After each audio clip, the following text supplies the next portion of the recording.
Olá, sejam bem-vindos e bem-vindas ao Inteiro Teor. Eu sou Adriana Dutra e nesta edição vamos falar sobre monitoração eletrônica como alternativa à prisão. Não sai daí! TRF1 nega a liberação do uso de tornozeleira eletrônica a homem acusado de tráfico de drogas. No item Entrevista, a advogada fala sobre os critérios para o uso do monitoramento eletrônico. No item Notícias, acompanhe decisões da Justiça Federal que impactam a vida de muitas pessoas. É a partir de agora. Fique com a gente.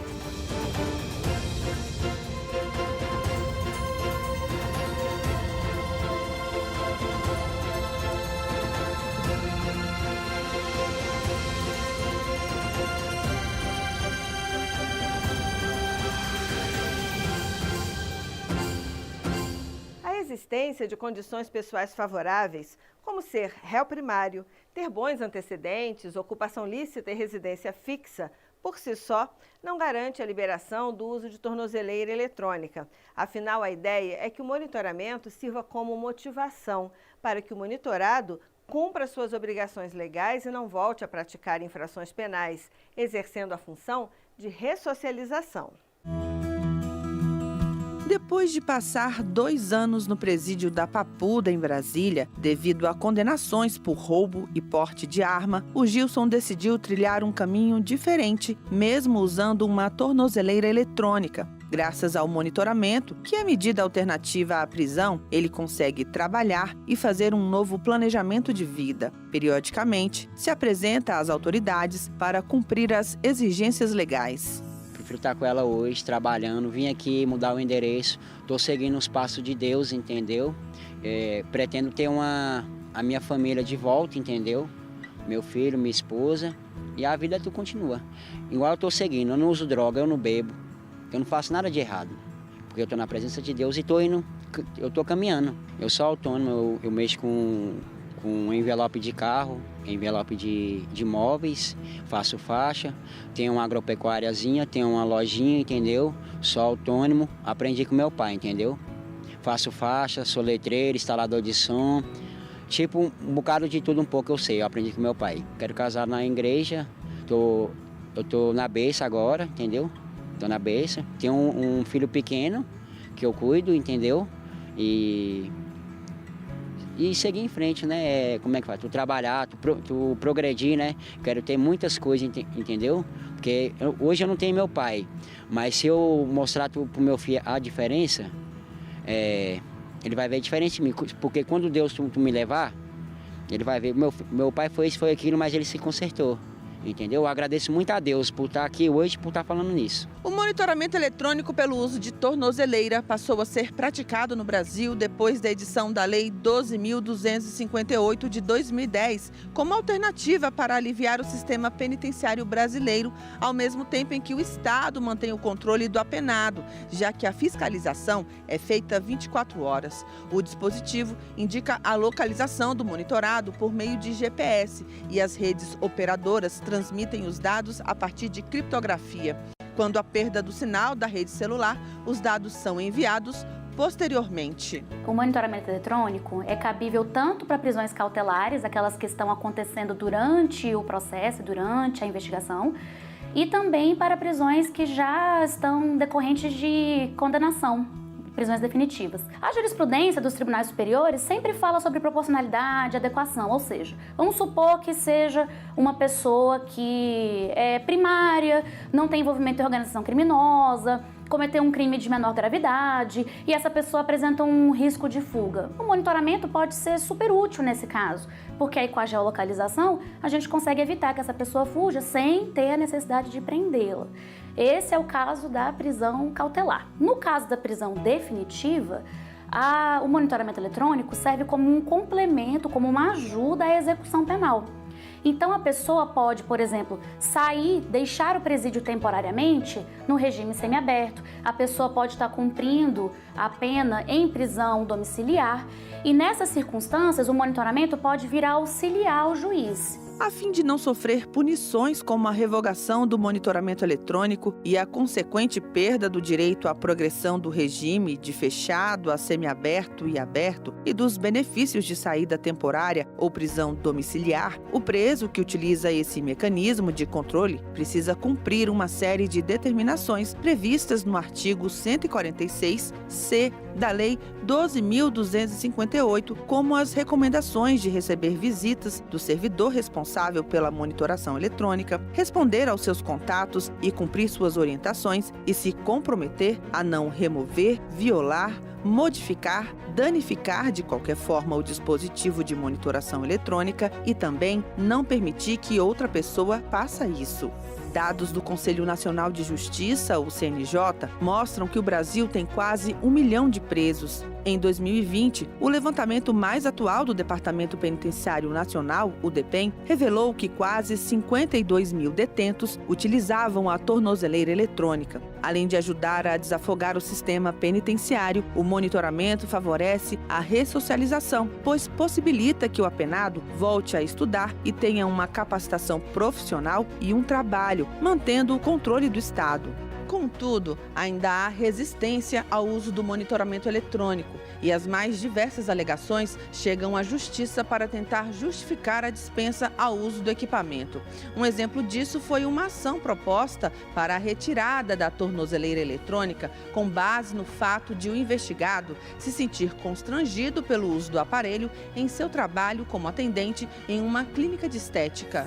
Ele foi preso e acusado pelo crime de tráfico de drogas após abordagem da Polícia Federal em uma aeronave que taxiava em pista de pouso no município de Ipixuna, no Pará. Por ainda não ter sido julgado, teve a prisão preventiva revogada com a fixação de medida cautelar, como o monitoramento eletrônico. No pedido, alegou ter condições pessoais favoráveis, como ser réu primário, ter bons antecedentes, ocupação lícita e residência fixa.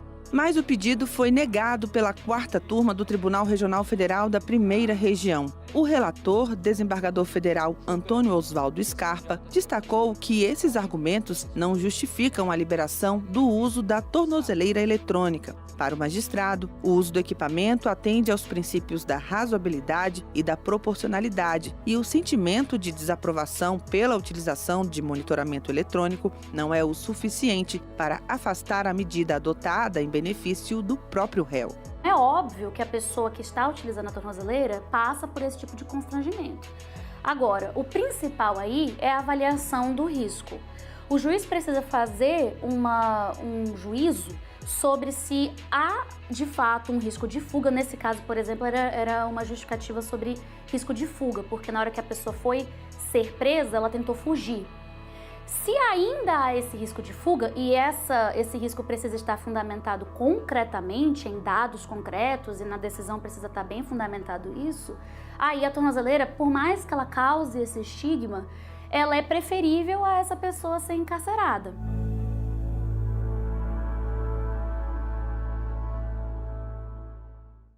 Vamos continuar falando de monitoramento eletrônico com a advogada criminalista Maria Luísa Diniz, especialista em direito penal. Ela conversou com a repórter Ana Paula Souza no IT Entrevista.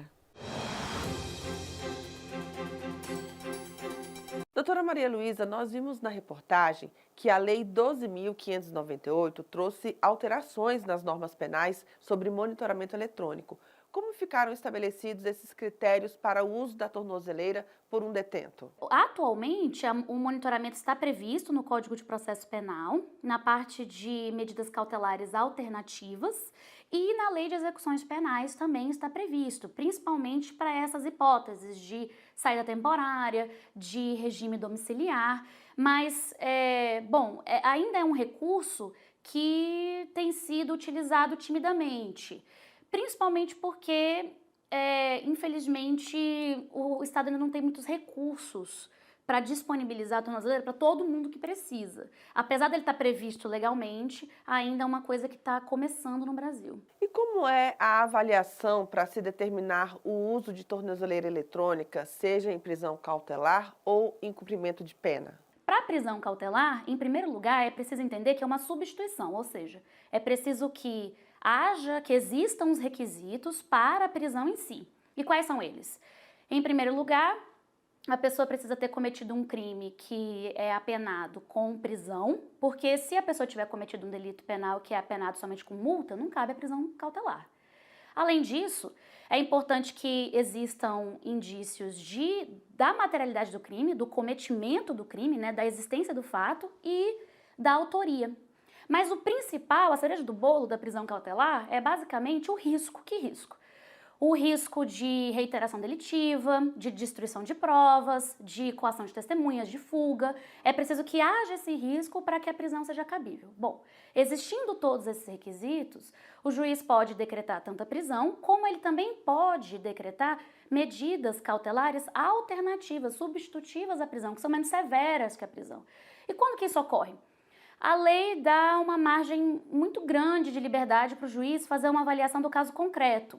A gente tem que lembrar que o cumprimento de pena é, em regra, sem monitoramento eletrônico. Então, as pessoas deixam o presídio para estudar, para trabalhar, sem monitoramento. Mas, se há, de novo, o risco de reiteração delitiva, de fuga, o juiz pode lançar a mão desse mecanismo para poder ajudar a diminuir esse risco sem deixar que a pessoa perca esse benefício de eventualmente ir se ressocializando. Doutora Maria Luísa, o que poderia justificar a retirada da tornozeleira eletrônica? O monitoramento eletrônico, assim como a prisão, precisa ser revisto periodicamente.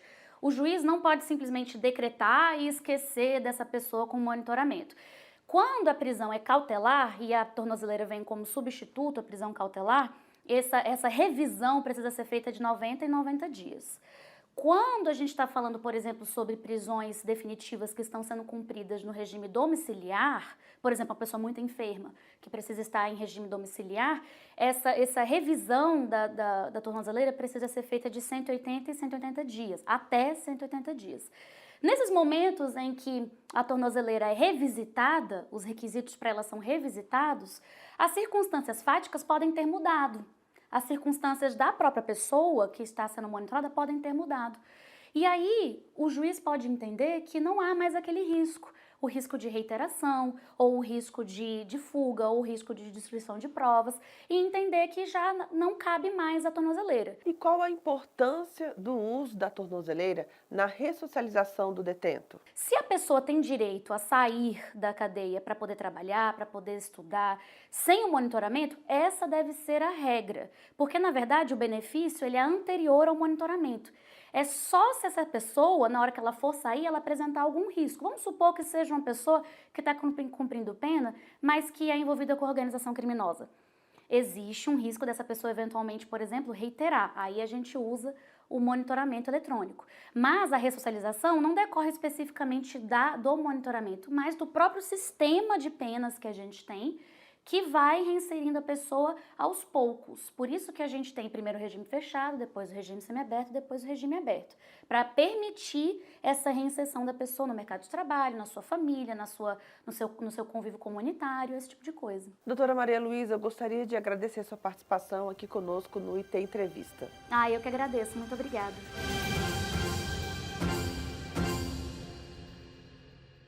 Sentenças, acórdãos, liminares e muito mais você confere com o William Nascimento no IT Notícias.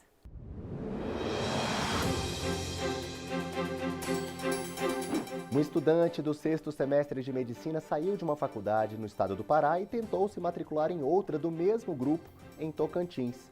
Mas o centro universitário negou a matrícula por causa de uma suposta dívida do aluno. O universitário alegou que estudou menos de 30 dias na instituição do Pará e realizou o pagamento do período. Mas foram cobrados 2 boletos referentes a 2 mensalidades e, por isso, ele inclusive ingressou com uma reclamação em um órgão de defesa do consumidor. O caso chegou ao TRF da 1ª Região e o relator desembargador federal, Jamil Rosa de Jesus Oliveira, destacou que, embora seja legítima a recusa da instituição de ensino superior em renovar a matrícula de aluno que se encontra em situação de inadimplência, no caso em análise, a dívida se refere a outro contrato de instituições diferentes e, portanto, não há motivo para a recusa da faculdade em realizar a matrícula. A decisão foi seguida pela 6ª turma do tribunal. A segunda Vara Federal de Roraima decidiu que o governo do estado deve pagar uma multa de R$100 mil por descumprir a decisão judicial anterior que determinou que fossem realizadas obras de recuperação na Escola Estadual Indígena Coco Isabel Macuxi. A Justiça Federal também decidiu pelo bloqueio de contas do estado e que todo o valor deve ser revertido ao Fundo de Defesa dos Direitos Difusos, o FDD. O objetivo do Ministério Público Federal, que ajuizou a ação, é assegurar a reinauguração da escola em 2024. A falta de banheiros e a precariedade da rede de abastecimento de água são alguns dos problemas de infraestrutura da escola, que tem cerca de 260 alunos matriculados. E a gente encerra o programa lembrando que semana que vem tem novas histórias aqui no Inteiro Teor e todos os dias nas redes sociais do Tribunal. Até a próxima. Tchau!